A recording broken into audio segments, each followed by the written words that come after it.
নমস্কার বন্ধুরা, আর হবে নতুন একটি ব্লগে আপনাদের সবাইকে স্বাগত। বন্ধুরা, আজ আমাদের রাঁচি ভ্রমণের চতুর্থ দিন। আগের 3 দিনের ভিডিও আপনাদেরকে দুটি পর্বে ইতিমধ্যেই আমরা তুলে ধরেছি বা দেখিয়েছি। আজকে রাঁচি ভ্রমণের চতুর্থ তথা শেষ দিনে আমরা সকালবেলায় ফ্রেশ হয়ে আর ব্রেকফাস্ট করে বেরিয়ে পড়েছি। রাঁচির আর যে কাছাকাছি জায়গাগুলো রয়েছে যতটা সম্ভব আজকে আমরা দেখে নিতে চাই, কারণ আজ রাত্রে আমাদের ফেরার ট্রেন। তো প্রথমেই আমরা যেখানটায় এসে পৌঁছালাম, এই জায়গাটার নাম হচ্ছে Ranchi rock garden. Rock garden হলো আসলে একটা পার্ক। এটা একটা বিরাট বড় পার্ক, পাহাড়ের ওপর অবস্থিত। আর বড় বড় দেখুন পাথর দিয়ে সুন্দর করে জায়গাটা, মানে প্রাকৃতিকভাবেও কিছুটা সাজানো আর কিছুটা মানুষের হাতের কারিগরি। তো রক গার্ডেনে এসে আমরা টিকিট কেটে রক গার্ডেনের ভিতর ঢুকলাম। আমরা এসেছিলাম সকালবেলা, কিন্তু অনেকের কাছেই শুনছিলাম যে বিকেলে বা সন্ধ্যের দিকে এই গার্ডেনটা বেশি আকর্ষণীয় হয় দেখার জন্য। তো প্রথমেই বলি, রক গার্ডেনে যেতে গেলে কিন্তু বেশ খানিকটা সময় হাতে নিয়ে যেতে হবে, কারণ রক গার্ডেন খুবই সুন্দর সাজানো গোছানো বড় একটা পার্ক। আর এই পার্কের সৌন্দর্য আরও যেন বৃদ্ধি করে দিয়েছে এই ঝুলন্ত সেতুটা। এই সেতুটার কাছে দাঁড়িয়ে ছবি তোলা বলুন বা একটু সময় কাটানো বলুন, সবটাই খুবই ভালো লাগছিল। আর রয়েছে কাঁকে ড্যাম। এই যে রক গার্ডেনে একটা ভিউ পয়েন্ট আছে, যেখানটায় দাঁড়িয়ে আমরা কাঁকে ড্যামের সৌন্দর্য উপভোগ করছিলাম। আর এখানে রয়েছে একটা বিশেষ ধরনের পলাশ গাছ, যেটায় কিন্তু এখন প্রচুর ফুল হয়েছে। আমি এই পলাশ গাছের প্রজাতিটার নামটা ঠিক এই মুহূর্তে মনে করতে পারছি না, তবে এটা একটা বিশেষ ধরনের পলাশ গাছ। তো এই কাঁকে ড্যামে বিকেলবেলা সূর্যাস্ত অপরূপ সুন্দর লাগে দেখতে। এই ভিউ পয়েন্টটা থেকেই সেই সূর্যাস্ত উপলব্ধি করা যায়। কিন্তু আমরা তো সকালে গেছিলাম, আর সকালে বেশ ঠান্ডা ঠান্ডা পরিবেশে মন্দ লাগছিল না এই জায়গার সৌন্দর্যটা। খুব একটা রোদের জোরও সেরকম ছিল না দেখুন। তো এই জায়গাটা আমরা দাঁড়িয়ে অনেকক্ষণ এই জায়গার প্রাকৃতিক সৌন্দর্য উপলব্ধি করলাম, তারপর উপভোগ করলাম। তারপর আমরা বাকি গার্ডেনটা অল্প অল্প ঘুরলাম, কেননা অতটা সময় আমাদের হাতে ছিল না যে পুরো গার্ডেনটা ঘুরে দেখবো। এই জন্যই আমি বলছি যে এখানে বেশ অনেকটা সময় হাতে নিয়ে গেলে এই গোটা বাগানটা বা রক গার্ডেন পুরোটা পার্কটা ঘুরে আরো ভালো করে দেখা যেত।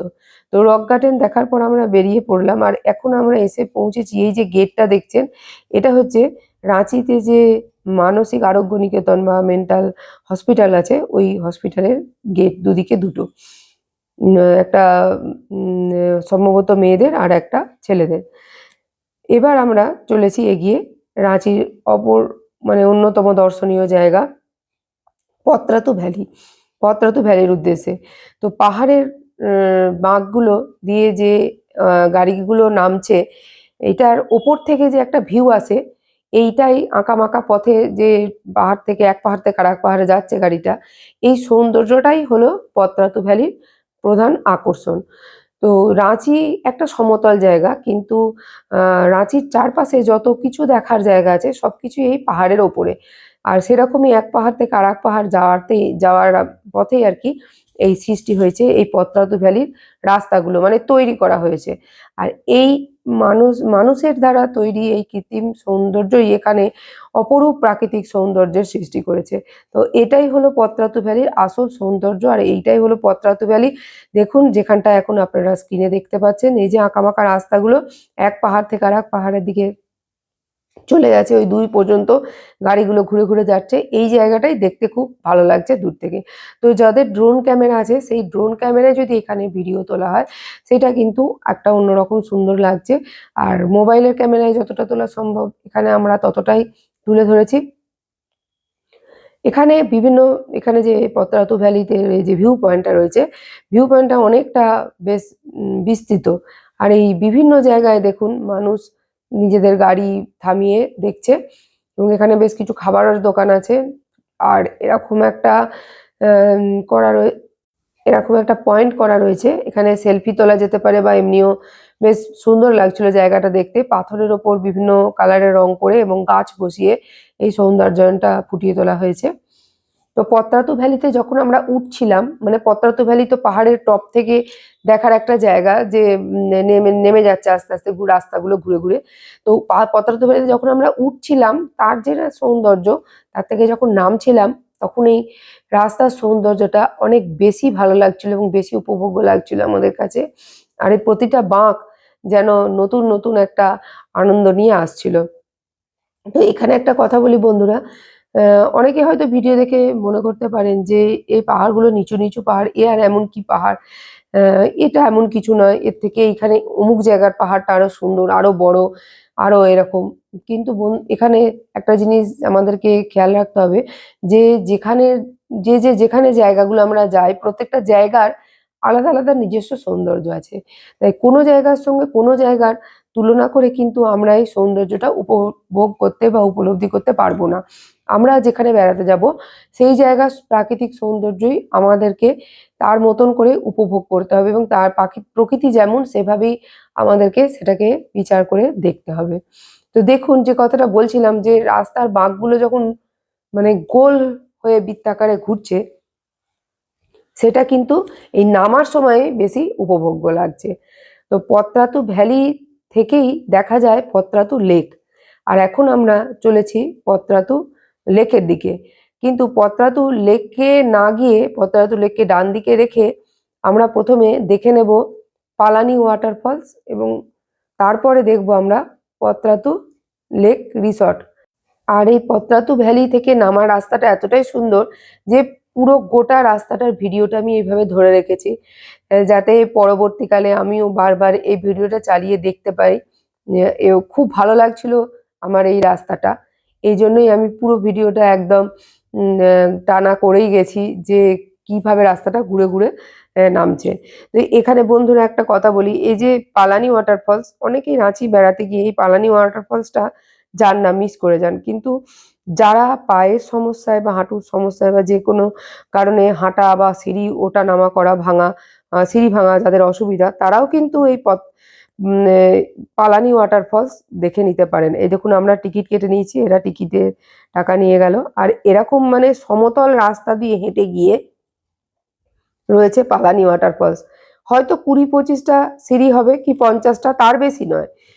আবার সিঁড়িগুলো হচ্ছে সমতল রাস্তা। এই যে দূরে দেখা গেল পালানি ওয়াটারফলস, দেখছেন পুরো রাস্তাটাই সমতল। ওই সমতলটা দিয়ে গিয়ে একটুখানি নামলেই পালানি ওয়াটারফলস। আর চারিদিকে প্রকৃতিটা কিন্তু অসাধারণ। এই যে দেখুন দূরে দেখা যাচ্ছে ওয়াটারফলস, আর এই যে শুধু এইটুকু ঢালটা নামতে হবে। অনেক মানুষ ওখানে ছবি তুলছিল, সম্ভবত প্রি ওয়েডিং ফটোশুট হচ্ছিল দেখে মনে হলো। তাই ঝর্ণার খুব একটা কাছে আর যায়নি, দূর থেকে এভাবেই আমরা ঝর্ণাটা দেখলাম এবং আপনাদের জন্য ছবি তুললাম, ভিডিও বানালাম। দিয়ে চলে এসেছি আমরা এখন Patratu lake resort. Patratu lake resort আসলে একটা থাকার জায়গা, রিসর্ট, কিন্তু এখানেই রয়েছে পত্রাতু লেক। আর লেকের সঙ্গে রয়েছে পার্ক। তো প্রথমে আমরা টিকিট কেটে নিলাম। টিকিটে এখানে কোনো রকম ক্যাশ পেমেন্ট হয় না, পুরোটাই অনলাইন পেমেন্ট। যতগুলো টিকিটই কাটা হোক না কেন, তো অনলাইন পেমেন্ট করে টিকিটটা কাউন্টারে কাটলাম, অনলাইন পেমেন্ট করে আমরা ভিতরে ঢুকেছি। দেখুন, ঢুকেই সামনেই রয়েছে পার্ক ছোটদের জন্য। ছোটদের খুব সুন্দর খেলার জায়গা, কিন্তু আমার ছেলে বড়, তাই ওখানে খেলার কোনো প্রয়োজন নেই। এই জন্য আমরা চলে গেলাম পুরো একদম পত্রাতু লেকের ধারে। তো লেকে রয়েছে কিন্তু প্রচুর নানা রকমের নৌকা। এইটা যন্ত্রচালিত আছে, হাতে টানা আছে, হ্যাঁ, শিকারা নৌকা আছে। এই যে আমরা শিকারা নৌকা একটা ভাড়া করেছিলাম লেকটা ঘুরে দেখার জন্যে। কিন্তু আমার যেটা ব্যক্তিগতভাবে মনে হয়েছে যে লেকটা যতই সুন্দর হোক না কেন, এখানের নৌকা বা যে সমস্ত স্পিড বোট আছে, প্রত্যেকটা জিনিসের ভাড়া বেশি, মানে কস্টলি যাকে বলে, এটা মানে যতটা আমরা পরিষেবা পাচ্ছি তার থেকে কিন্তু টাকাটা বেশি দিতে হয়েছে আমাদেরকে, এটা আমার মনে হয়েছে। এই লেকের মাঝখানে রয়েছে একটা দ্বীপ এবং ওই দ্বীপের কাছ থেকে নৌকাগুলো, এই যে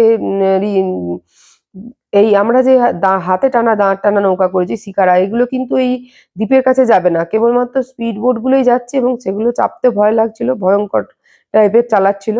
আর স্পিড বোট গুলো গিয়ে দ্বীপের কাছ থেকে ঘুরিয়ে নিয়ে আসছিল, কিন্তু ওই দ্বীপে কেউই নিয়ে যাবে না। আর টাকাটাও প্রচুর কিন্তু এখানে ভাড়া। আর এই যে দেখুন, এই ব্যারেজটা থেকে এই পদ্মাতু লেকের জলগুলোকে ছাড়া হয় এবং বিভিন্ন কাজে ব্যবহার করা হয়। এটা আমরা লেক রিসর্ট থেকে বেরিয়ে বাইরে থেকে একটা জায়গায় এই ছবিটা তুলেছিলাম আর সেটা এখানে যোগ করে দিলাম। আর পদ্মাতু লেকের পাশে বা বাইরের দিকে রয়েছে বিভিন্ন ধরনের খাবারের দোকান, মানে এখানে দুপুরের খাবারটা আমরা খেয়ে নেবো, তা বিভিন্ন মানের হোটেল আছে এখানে। সমস্ত ধরনের মানুষের মানে অর্থনৈতিক ক্ষমতা যেমন সে সেই ধরনের হোটেলে কিন্তু এখানে খেয়ে নিতে পারেন, নিজেদের দুপুরের খাবারটা খেয়ে নিতে পারেন। এরকমই একটা হোটেলে আমরা খেয়ে দুপুরের মানে লাঞ্চটা করে নিয়ে এরপর আমরা চলে গিয়েছিলাম সোজা একদম রাজারাপ্পা মন্দিরের উদ্দেশ্যে। রাজারাপ্পা মন্দির কিন্তু এই পথরাতু লেক থেকে অনেকটাই দূর, অনেকটা সময় লেগেছিল আমাদের যেতে। তো রাজারাপ্পা মন্দিরই ছিল আমাদের মানে রাঁচি ভ্রমণের সর্বশেষ মানে পয়েন্ট। এরপরে আমরা এই যে ভ্রমণটা এটা আমাদের এই পথ রাজারাপ্পা মন্দির ভ্রমণ দিয়েই আমাদের ভ্রমণটা শেষ হবে আজকে, শেষ হতে চলেছে। তো অনেকটা রাস্তার চারপাশে যতটুকু সৌন্দর্য পেরেছি আমি ক্যামেরা বন্দি করার চেষ্টা করেছি। আর এভাবে কিন্তু রাজারাপ্পা মন্দির পৌঁছতে আমাদের বেশ অনেকটা সন্ধেই হয়ে গেছিল। রাজারাপ্পা মন্দিরে পৌঁছেই যেটা আমাদের প্রথম দৃষ্টি আকর্ষণ করলো সেটা হচ্ছে এই যে দামোদর নদী, আর দামোদর নদীতে পড়ছে তার শাখা নদী ব্রাহ্মণী। এইখানটায় ব্রাহ্মণী নদী দামোদর নদীতে মিশছে। এই দৃশ্যটি কিন্তু মন্দির থেকে খুবই সুন্দর এবং অনেকক্ষণ দাঁড়িয়ে দেখলেও চোখ ক্লান্ত হয় না। তো এই দৃশ্য দেখার পর আমরা এগিয়ে চললাম ছিন্নমস্তা মন্দির রাজারাপ্পা। এইটা হলো রাজারাপ্পা মহাদেব। এই যে সামনে মন্দিরটা দেখছেন এখানে আছে রাজারাপ্পা শিব, অনেক লম্বা একটা শিবলিঙ্গ। আর তারপরে এই যে রাস্তাগুলো এগুলো হচ্ছে ছিন্নমস্তা মন্দিরে যারা পুজো দেন তাদের লাইন দেওয়ার ওই ব্যারিকেড গুলো। আর এইটা হচ্ছে দূরে ছিন্নমস্তা মন্দির। মন্দিরের ভিতরে ক্যামেরা অ্যালাউ নেই। মন্দিরের ভিতরে রয়েছে পাথরের প্রতিমা ছিন্নমস্তা। ছিন্নমস্তা মন্দির দেখে আমাদের এবারে রাঁচি ভ্রমণ এবারের মতো শেষ হলো। এবং দিন যেমন শেষ হয়ে আসছে, দেখুন আস্তে আস্তে সন্ধ্যা নেমে আসছে, তেমনি আস্তে আস্তে আমাদের বেড়ানোর সময়সীমাটাও শেষ হয়ে আসছে। আজকে রাত্রেই আমাদের ট্রেন, এবং আজকে ট্রেন ধরে আমরা ফিরে যাব আবার আমাদের বাড়ি। আবার হয়তো 6 মাস 1 বছর বাদ আপনাদের সামনে এরকম নতুন বেড়ানোর কোনো ভিডিও নিয়ে হাজির হব। ততক্ষণ পর্যন্ত আপনারা আমাদের সাথে থাকবেন আর আমাদের পাশে থাকবেন। আমাদের ভিডিও কেমন লাগলো অবশ্যই কমেন্ট করে জানাবেন, আর ভালো লাগলে একটা লাইক করে দেবেন। আর যারা আগের ভিডিও দেখেননি তারা অবশ্যই আমাদের চ্যানেল ভিজিট করে আগের ভিডিওগুলো দেখে নেবেন। আশা করি আপনাদের আমাদের ভিডিও খুবই ভালো লাগবে। তো আমাদের ভিডিওটা শেষ পর্যন্ত দেখার জন্য আপনাদের অসংখ্য ধন্যবাদ।